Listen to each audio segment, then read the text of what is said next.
When I started working with young people directly, I saw two different ways of supporting young people. This more adult-oriented, clinical, system-y kind of approach. And then I saw these more relational approaches. Adults who would come and talk to the families or the young people, and I naturally gravitated more towards that relational, getting to know you, playing games, and building that connection. What I saw in that is what we call peer-to-peer or peer support ways of thinking about helping each other.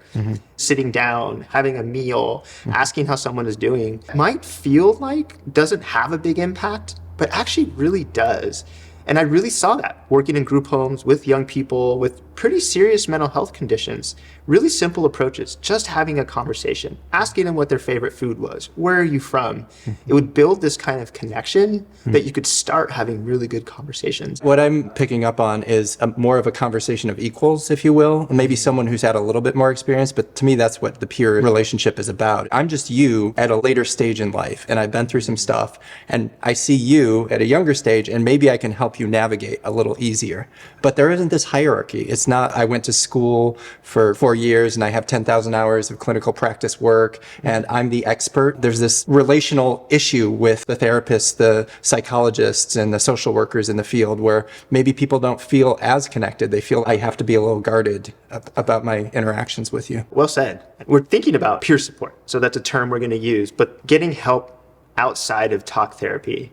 We're definitely saying talk therapy is important and entirely valid, but we just want to flesh out this kind of continuum of ways to get help. Sometimes the medical model or this traditional mental health model doesn't meet the needs of all people, right? That's just something that I've seen in my experience being true. We found in our conversations and getting to know each other, it's even encouraged me to do that more when we talk about it. It's really accessible. It's something all of us can do. You don't necessarily need a degree or certification or that 10,000 hours you're alluding to. This is something that humans have been doing kind of forever, right? Is checking in and networking and connecting. I think about working with young people and families and sometimes just kind of a resistance to, sitting down and doing traditional talk therapy. The experience that some people have in traditional therapy is they feel like that relational experience isn't there and it can feel like a gap. Peer support specialist's job isn't to fix you. And neither is a therapist's job to fix you, right? It should be a back and forth. It's back to that point of agency that we're going to bring up over and over again. The only person who can help you get better is you. And you can have a lot of people in your life who are helping you get better, but you're the one who has to do the work. When you are doing your peer support,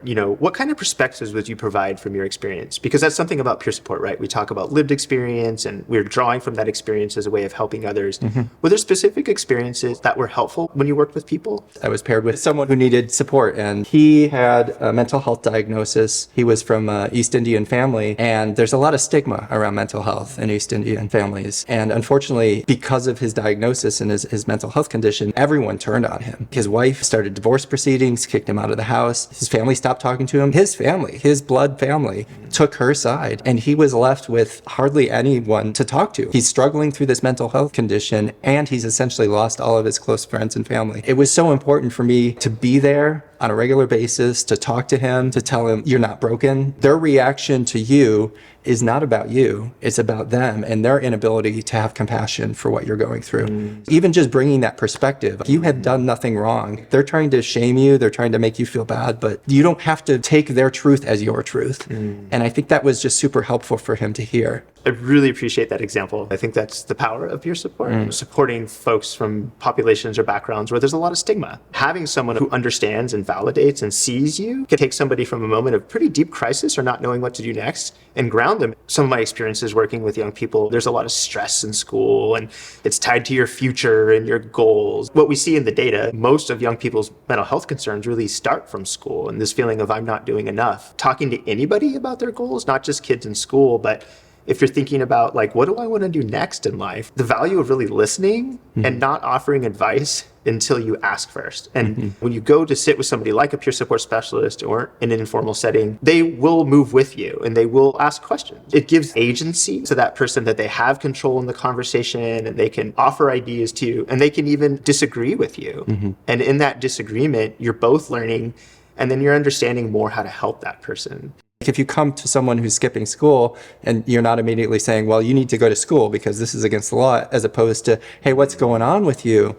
And why don't you want to go to school? And how are you feeling about that? That's a conversation where they can maybe feel more open to say, well, I'm being bullied or I'm getting bad grades and I don't feel like it's going to get any better. Being open to whatever that conversation is I think is a super important part of being a good listener. Before I learned some of these skills, I had a lot of misconceptions about what a helpful conversation looked like. I'm an engineer and I'm a very much problem solver. When someone comes to me and is talking about stuff in their life that they're struggling with, my initial instinct is to say, oh, well, let me help you solve that problem. Or did you try this? Or you should do this. I might want to minimize it. It's like, oh, that's not such a big deal. There's a lot of ways that previous me might have thought were helpful ways to respond in a conversation like that turns out are not. It was just a matter of me to learn those skills, practice those skills, and also understand what it felt like on the other side to have those things said to me. Like if I'm struggling and people are like, oh, you'll get over it, it'll get better, it's not that big of a deal, it's not very validating. And those are the kinds of things that can create distance as opposed to closeness in a relationship. I really appreciate you mentioned that, is that relationship-based approach that's found within peer support is you're moving with that person and you're really paying attention and you're moving to validate. As a peer supporter, or when I'm in a supportive role, I have to remind myself sometimes that it's not about me, it's about the other person. I might have some opinions or thoughts. I might want the conversation to go a certain way. I might want them to do a certain thing or say a certain thing. But if it doesn't go that way, I want to be okay with that. I want to go with them to where they're going. If there's resistance, I want to acknowledge that resistance and say, okay, you're not ready for that. Yeah, so it's not about me. It's not about my comfort level. It's about supporting this person, having these conversations, and building that trust and support so that the other person feels like I do have agency. They're not trying to get me to do a certain thing or go a certain way. It's kind of like being a cyclist in a race. There's a support system behind them. It's called the sag wagon. They have spare parts, water and food. They'll fix your bike for you. They'll fix your flat for you. That's what support is. That's what the peer support special is. They're the sag wagon for you, but you're the one who has to get on the bike. Right. You have to point it up the hill and you've got to pedal it. No one else can do that for you. This isn't only just about being a peer support specialist. This is about being a good friend. Any of you out there can use these skills in any of your relationships with your friends, with your family. Listen to them and go with them, not try to impose your will on what they should or shouldn't do or how they should or shouldn't feel. That's a really important point with an informal support like peer-to-peer peer support is you're never forcing or trying to bring an outcome to bear. Dave, I know you're a trained peer support specialist, so maybe you can tell a little bit about how this could be valuable for people. One way you could access peer support that you might not think of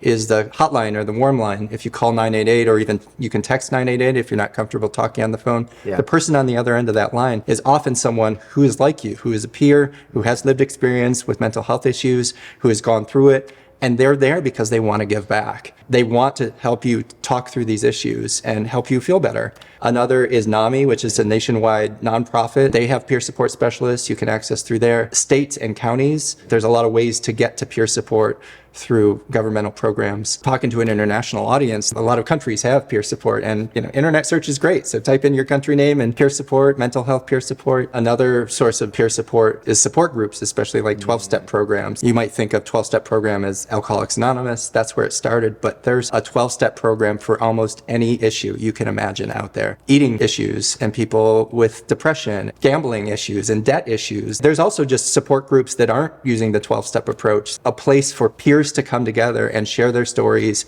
and for people to listen, validate them, not offer solutions, be there in support of you, to be seen as a human and to be recognized and to be validated. Origin is a resource we're going to share with folks. Okay. And there are the folks in the international space thinking about peer support. And they have an amazing resource website. And then SAMHSA, which is a very long acronym that I will not break out here, but will be in our links. They have a resource locator that can help you find mental health centers and is a really great start in most areas in our country to find like peer support like resources. Not every resource is going to be helpful to you. It could be because of your culture background or maybe something you experienced in your past. It could just be that something about this resource doesn't feel right. The language, the text, the color. So one thing I offer to folks is when you're looking at a resource, make sure that resource or what it does aligns with you. And that sounds a little woo-woo, but basically what I mean is you're looking at something and you're feeling like, yeah, this makes sense to me. I get what they're saying. The language makes sense. Now, if you're reading it and you're like, this doesn't make sense to me, or this doesn't feel right, don't force it. You can try a lot of things out. Not everything's going to work. It's okay if it doesn't work. It doesn't mean that other things won't work. Don't give up if something isn't a good fit. Just try something else. Yeah, trust your gut. And I say that more with like individuals or people you're with. Let's say you go to talk to somebody and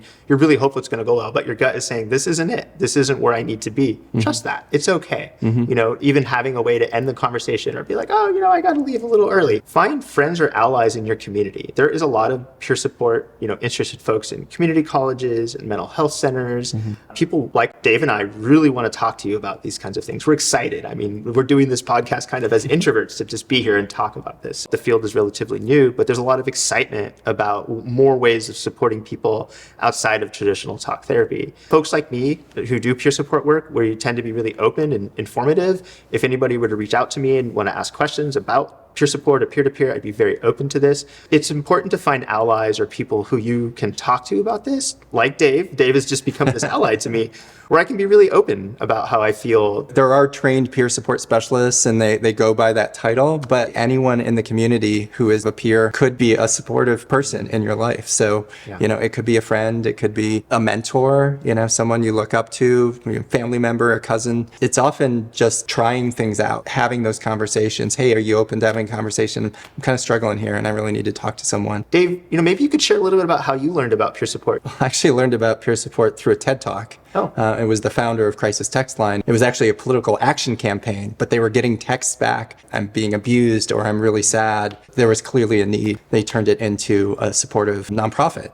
It really resonated with me as an introvert. Talking on the phone is hard, but talking over text, I grew up in the era of instant messaging, and I'm just natural when it comes to typing out text and sending it. This is a way I could give back in the mental health community. It just inspired me to take the training and get online and start having conversations with people. So I encourage people to be curious, find what's helpful, but also to reach out and ask for help. That 5 seconds of bravery, where you're like, should I send this email? Is this person too busy? Send the email. Go ahead and reach out. People who do this work really want to tell more people about this work, right? There's an excitement behind it. Absolutely. Thank you. If you want to support us, please share this with others. Our goal is for everyone in the world to live a happy and healthy life, and we believe that starts with you. See you next time. Thanks, Jules. Thanks, Dave.